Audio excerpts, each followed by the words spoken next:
This video is brought to you by Sailrite. In this video, we will transform this old chair with beautiful new fabric purchased from Sailrite, giving us a very stylish set of chairs for the front lobby here at Sailrite. Our chair includes a channeled backrest, so we will create pleats in the fabric and push them in between slits in the foam. This how-to video is designed for beginners who may have never upholstered before. After watching this step-by-step video, you'll be able to reupholster your own chair, bringing stylish beauty to your home or office. Let's get started. The first step in recovering a chair is to remove the old fabric and disassemble parts of the chair that will need to be recovered with the new fabric. If you're new to reupholstery projects, you will quickly realize that the job of removing the staples from the old fabric is more than likely the most tedious and time-consuming task. Be patient and don't give up. In the end, when the first panel of new fabric is finally stapled in place, you will see the meaning and purpose as your project springs back to life. We are using a tack and staple remover here, which is a helpful tool for removing the old staples. Throughout this video, you will see multiple tools used to pull the staples. If you don't have a tool like this, you can simply use a screwdriver and pliers. Take note of how the old cover was installed. You may even want to take a few photos throughout the process so you can quickly reference how it was done. Once the chair is disassembled, you need to remember how it should go back together. And if you're like me, life has plenty of interruptions that may pull you away from completing the task the same day. Those photos may be required to jar your memory. If possible, try to keep the old fabric panels intact, as you will likely use them to pattern the new fabric. All chairs are different and will likely use multiple techniques to cover the foam with fabric. We tried to pick a chair that was rather complex so we could hopefully cover many of the processes. We don't expect you to recover the exact type of chair here, but after watching how we do this, we hope it will build your confidence in tackling a project of your own. You will likely stumble across old furniture that others have discarded throughout your life. Many times all that furniture needs is a new, updated fabric to bring it back to life. In fact, some of the oldest furniture is often the most sturdy, and it's built from hard woods. That's typically not done in today's newer furniture. Okay, enough chit-chat about the merits of learning how to reupholster. Our chair's old fabric is almost completely removed from the frame. Here you will see we are removing the fabric cover from the back of the chair. The order it was disassembled will typically be the order that it is reassembled, except in reverse order. Our chair has a seat bottom that has a fabric stapled to a backer board. We need to remove that fabric as well. Here you can see all the old fabric panels and the foam that was used in our chair. We will use the old fabric to pattern the new fabric.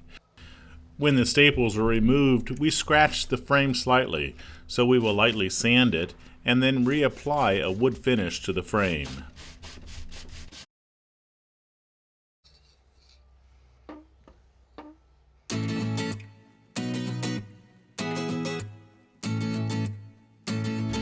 This chair had piping that was used to hide the front fabric's panel's edge, and it had piping along the front edge of the seat bottom. You can measure the old piping, or you can take a measurement from the frame to determine how much piping is required. The channel you see in the wood is where the piping flange will be stapled, and that is where Angela is measuring. We have opted to use a umbrella furniture or upholstery fabric for our chair. We will cut a strip of fabric which is equal to the length of the piping required plus an extra foot or so. We will be cutting the width of this strip to about 2 inches. It will be cut down to size after the piping is sewn in. We will be using a cotton braid piping for our piping cord. This cord will be folded into the strip of fabric, and we will use a cording foot on the sewing machine to sew a straight stitch along the edge. We are using the Sailrite UltraFeed LS1 sewing machine, which has a cording tunnel built into the standard foot. This is a true walking foot sewing machine. We are using a size 16 needle with monofilament thread number 52, which is a nylon thread. You could also use a V69 thread with a size 16 needle as well. Notice that when Angela stops sewing, she buries her needle to the thickest part of the shaft and adjusts her fabric, then continues to sew. Burying the needle helps to keep the assembly at the correct spot so you can make adjustments without your assembly accidentally moving. We also need a piping for the seat assembly. We used a different color fabric for that area, and here you see it already sewn with the piping in place.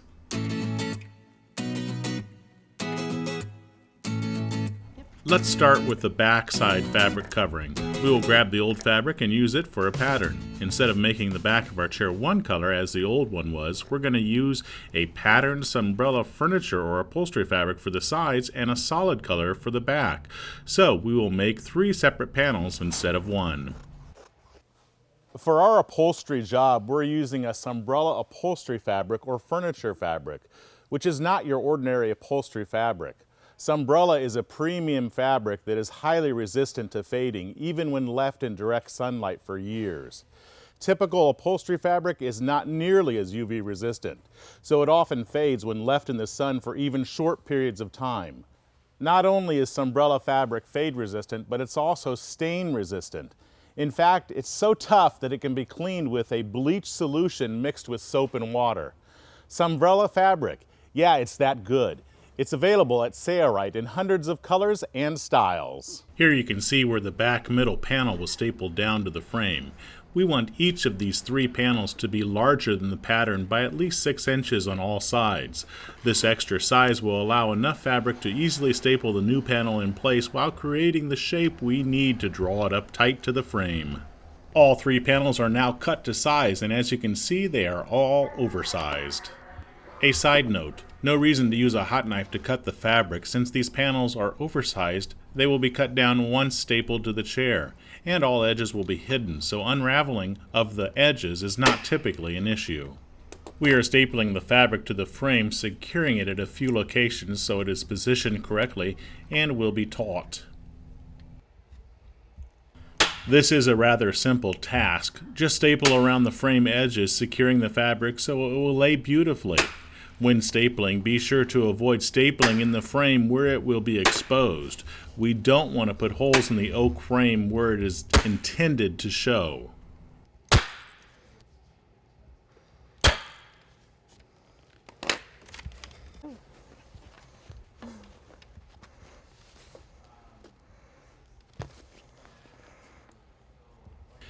We will speed up the film here to show this in double time.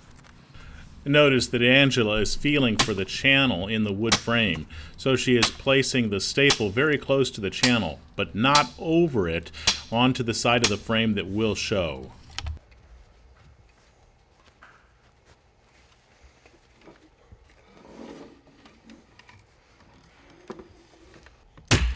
As she staples the bottom edge, she pulls slightly on the fabric to draw it up tight as she staples.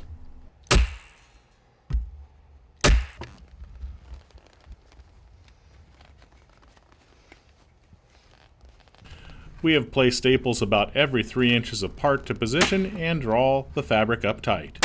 When we have finished going all the way around, we will inspect the results and, if happy, place a staple about a ½ inch away from each other or closer.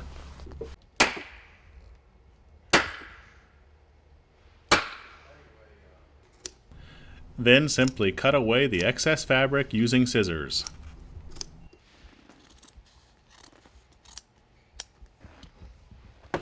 One side is done. Now we need to repeat that process for the back side and the opposite side of the chair. The back side will be a yellow fabric.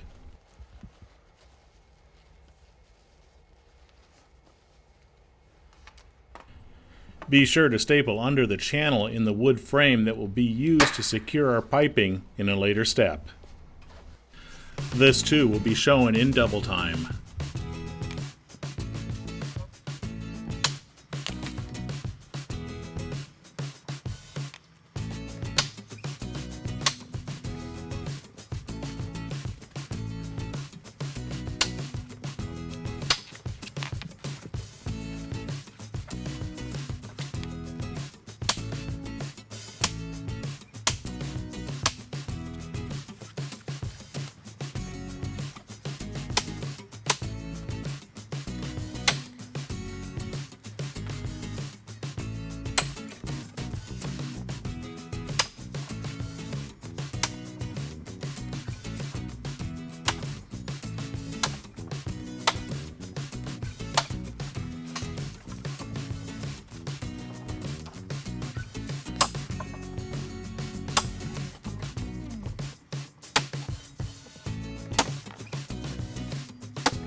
The backside in yellow sunbrella furniture or upholstery fabric is now secured, and we're ready to cut away the excess fabric.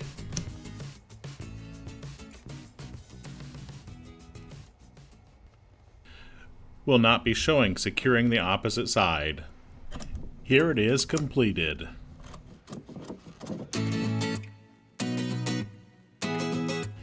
Next, we're going to concentrate on the back seat panel that covers the foam. Our chair incorporates pleats, which gives it a stylish look. Those channels or pleat panels are about 6.5 inches wide, and our chair has 9 of them. Since this panel has pleats sewn in, we can't just cut a new panel using the old one as a template across the width because we need to account for the width of the sewn in pleats. Measure one of the pleats and multiply it by the number of pleats, and then add that amount to the length of the old panel plus the extra 6 inches or more all the way around the sides. Now you know the approximate size of the new panel length. You can see also that our old cover has dog ears at the corners. We need to also incorporate those in the measurement. The width of our panel is 20.5 inches. We need to add our customary 6+ inches on both sides here also. Here we have cut the fabric to size and are now ready to mark the edge where each pleat will be sewn in. Let's measure from the underside of the old cover from stitch line to stitch line for the pleat. We get 6.5 inches. Now find the center of the new fabric panel we just cut and measure over 6.5 inches. Then measure over 1 inch from that mark. This 1 inch is the sewn in pleated part for our cushion. From each 1 inch line we will measure over 6.5 inches for our cushion, repeating it until all the pleats are marked along the entire length of that edge.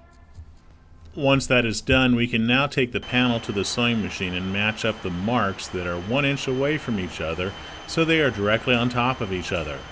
Be sure the opposite side of the panel is laying square.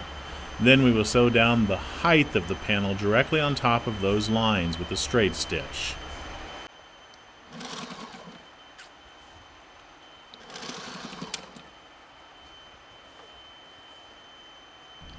This places the stitch a 1/2 inch away from the folded edge.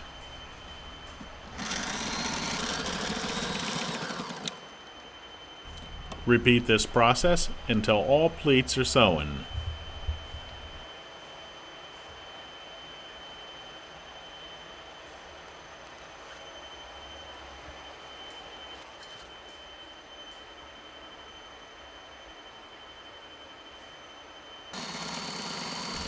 Here it is finished, and as you can see we have plenty of extra fabric and the pleats fall at the same location as the old panel.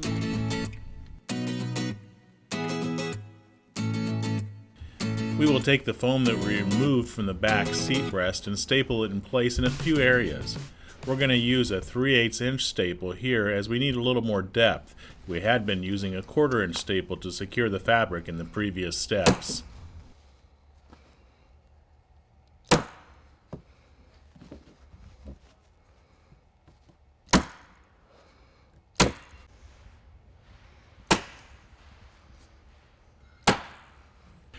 Since the foam is rather old, we will use some polyester batting or fiberfill to build up areas which may sink when the cover is secured over the foam.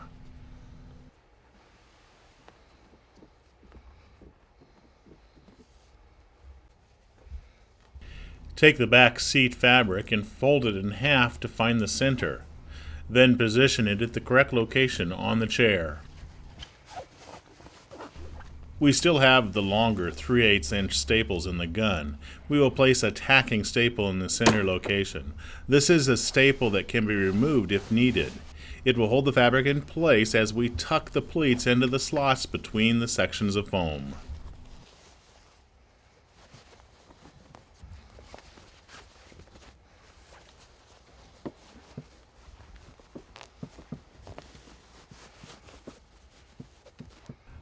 We find it easier to tuck each of the 1/2 inch pleats into the crevices of the foam, then after confirming that all is fitting, stapling it in place.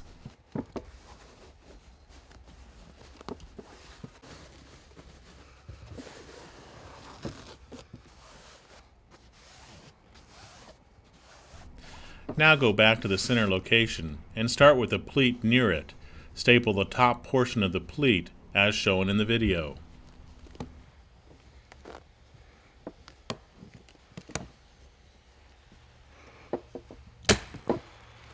Once that staple is placed under the fabric, now concentrate your effort into placing a staple on the outside surface of the fabric, so the staple goes into the channel of the wood where the piping will be inserted later on.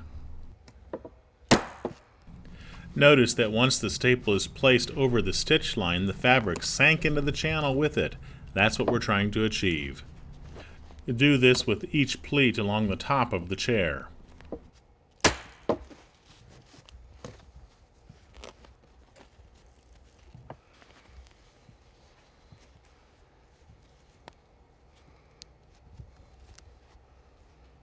Once that is done, we will concentrate on the bottom edge of the fabric panel. Here we will simply fold the fabric so it lays nicely and the pleat looks good. Then we will place a staple over the stitch line. Do this all along the bottom edge. The area we are stapling here will be hidden by the seat bottom. Place more staples along the channeling section to hold it securely along this bottom edge. Be sure to tension the fabric slightly for a good look. Do not pull too hard or hard spots may appear.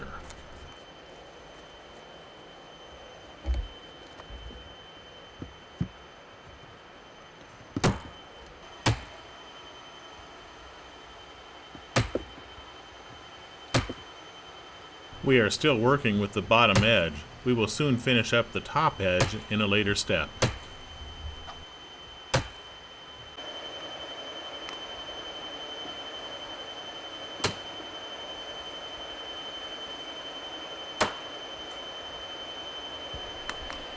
Here we are working along the sides of the backrest, placing staples in the channel of the wood where the piping will be inserted.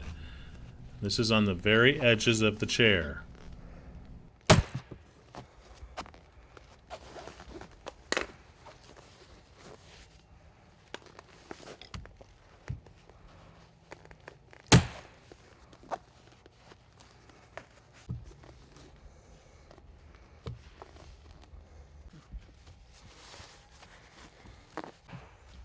After that's done, we can concentrate on the top edge of the chair. Again, placing staples in the channel of the wood frame.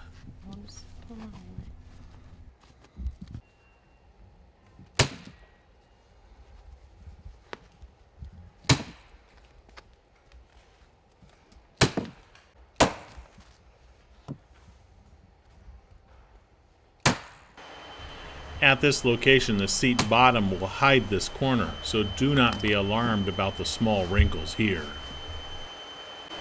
Next, cut away the excess fabric with scissors.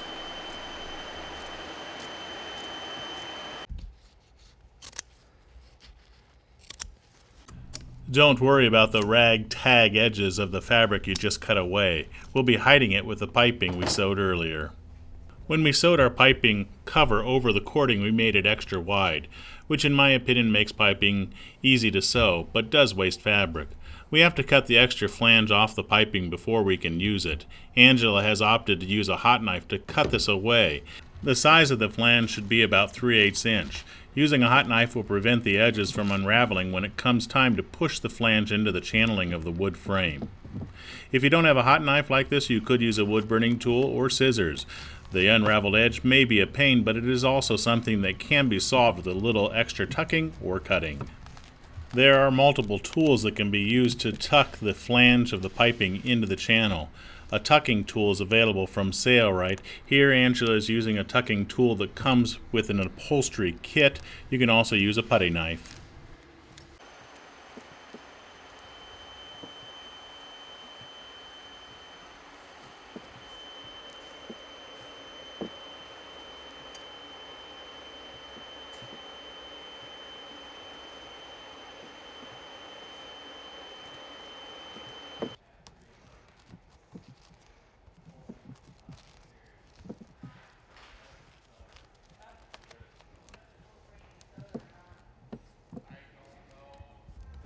Once the piping is tucked, you may begin to staple it in place. Here we are inserting the tip of the staple gun under the piping to insert the staple into the piping's flange and into the channel.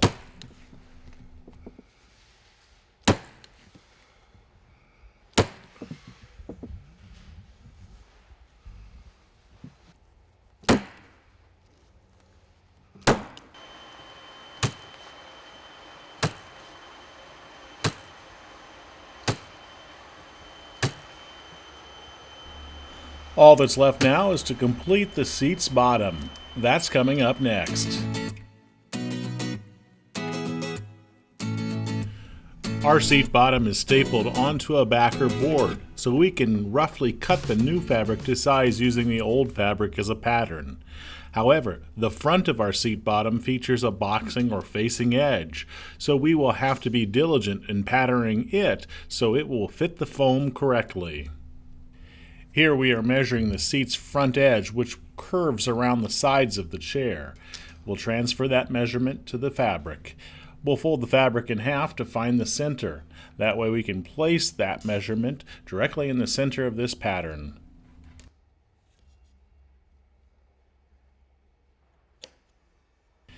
Anja's going to simply cut a slit to indicate where it is.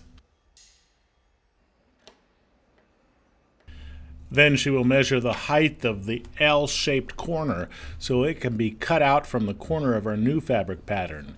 It is best to measure not from the top side, but from the underside, as it incorporates the seam allowance which is required to sew the boxing on. So from the underside we get 3 inches. This is the measurement we want, taken from the bottom side. At those 2 corners where the slit was made, she will cut up 3 inches and then cut the corner away.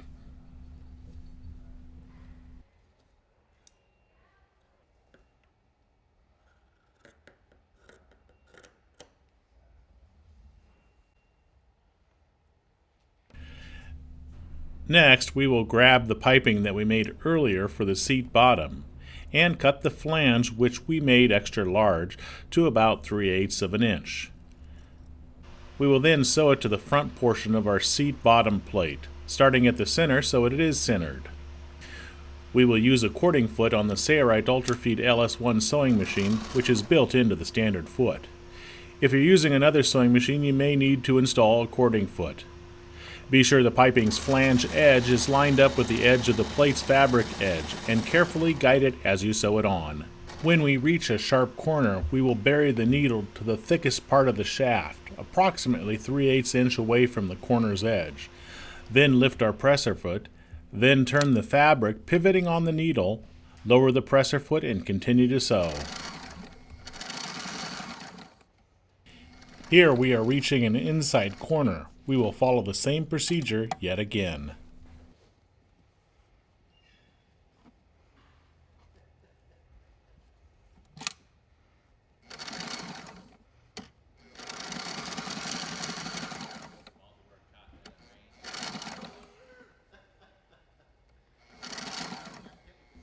At the end, do some reversing to lock the stitch in place. Since we started from the center, we will need to again start from the center to finish the other side, but this time we will flip the fabric with the piping on the underside. If you had started on one end, you would not need to do this.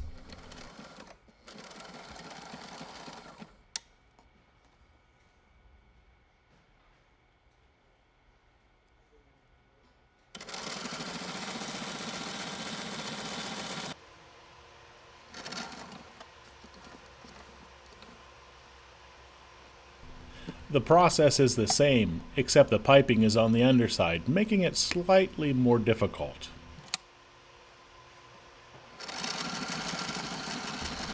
Alright, the plate's done. Next up, we'll work to create the boxing, which also has piping on its bottom edge.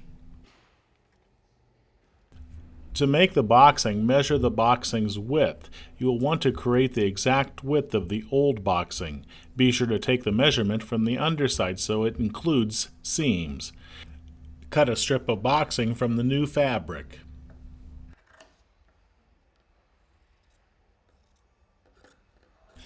Inspect the old cover to see how the piping was installed and where it stopped. We will sew the piping on the boxing strip first, then trim the length to size to match the old seat bottom's boxing.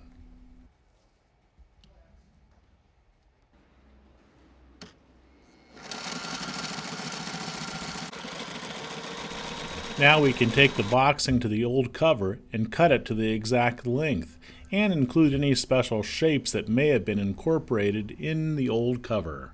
Here you can see a corner that needs to be cut away.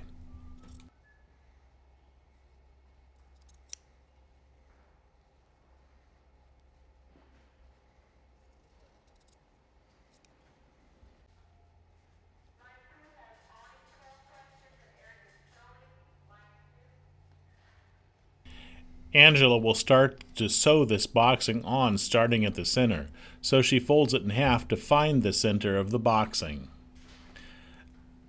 Then she'll fold the plate in half and find the center of it.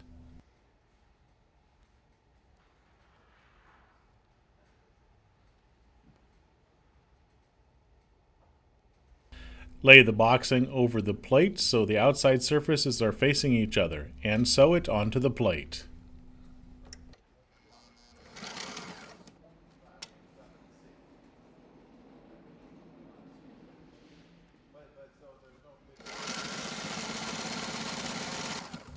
Since we are sewing this boxing onto a plate that has piping installed, we again are using the cording tunnel to accommodate the piping cord.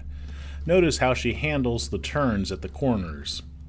Here we have a lot of bulk fabric, and it's easier for her to walk around the corner by hand. So she grabs the balance wheel on the sewing machine and rotates it by hand so she has full control, and she can bury the needle, lift the foot, and make sharp turns as required to keep the stitch at the correct location next to the piping cord.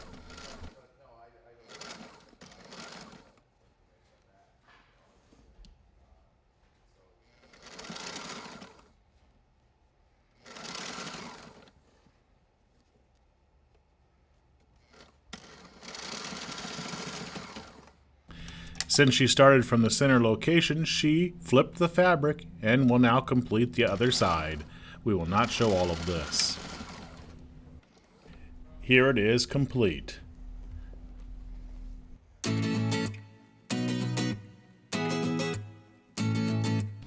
Now all we need to do is fit the foam to the cover and staple it onto the backer board. To do this, we like to start on the front edge and staple it down first. The front edge of our seat bottom has piping running along the edge. So for us, we want this piping to be flush with the backer board's bottom edge. That is why we'll staple it down first. Then we will pull the fabric tight over the foam from the back side and place a few staples near the center. We may have to remove these staples in a later step. We will then install the rest of the staples along the front edge after we're satisfied with the way it's laying along the backer board.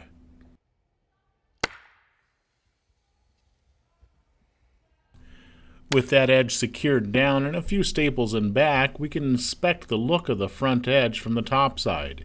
If we feel the foam does not fit correctly, we can use polyester batting material to stuff the corners or build up the foam, since it is old. So here we don't like the way it looks, so we're going to remove those two staples on the back side and put some fiber fill in the corners to fill those voids. Since we are using the old foam again, we have to fill any flat spots that may have occurred as the foam compressed over the years of use. This will help maintain the shape of the old foam.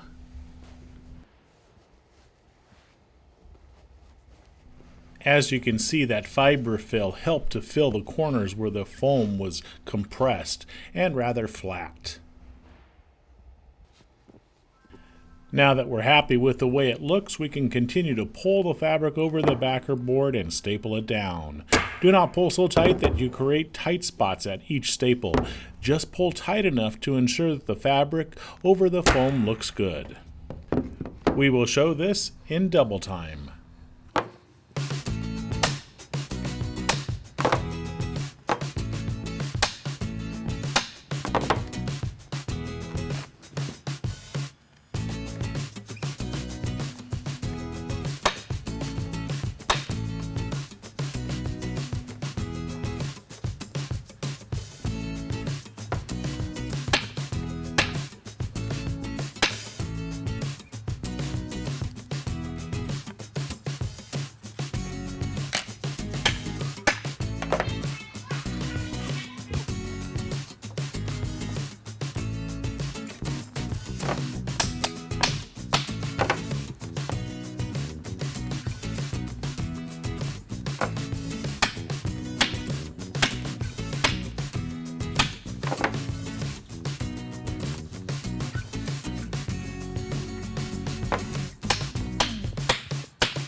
Once stapled down, trim away any excess fabric with scissors. And now the seat bottom is ready to be installed in the upholstered chair.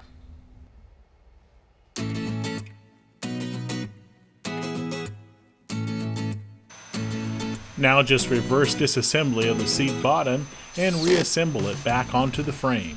This too will be shown in double time.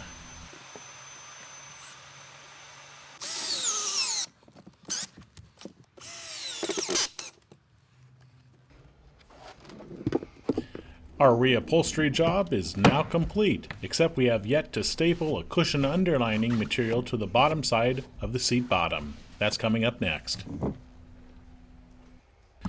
Sailrite carries a cushion underlining material that makes a good cushion or upholstery underlining fabric. We will use that to close off the bottom side of the chair. Simply staple it around the perimeter and then cut off the excess with scissors. Coming up next, we'll take a close look at the materials we used and the tools that may be required for your next reupholstery job. We used this umbrella furniture upholstery fabric, but you will find hundreds of other fabric brands that will work great for indoor upholstery projects at Sailrite.com. The dual fast staple gun was used in this video, but another less expensive staple gun is the EZE TC08. It is also available at Sailrite. If you have questions, be sure to give us a call. For more free videos like this, be sure to check out the Sailrite website or subscribe to the Sailrite YouTube channel today. It's your loyal patronage to Sailrite that makes these free videos available. Thanks for your loyal support. I'm Eric Grant, and from all of us here at Sailrite, thanks for watching.